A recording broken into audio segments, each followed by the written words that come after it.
Hello guys and welcome to the channel. Today I'm going to show you how you can perform reverse Google image search on your Huawei Nova 11.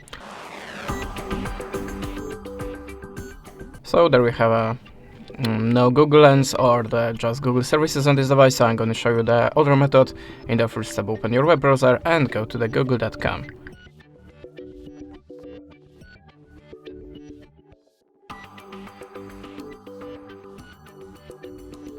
And now it's very important step, click on the three-dot icon and switch your web browser to the desktop side, it is necessary.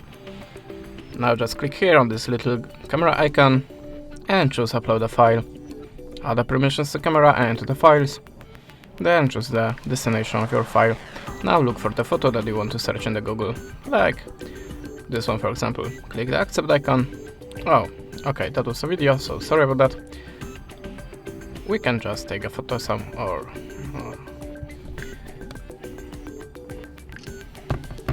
okay, now click the accept icon and hold process starting automatically, and now we're looking for similar or the same image in the Google Picture database. That's it, thanks for watching, leave us a subscribe with a comment and goodbye.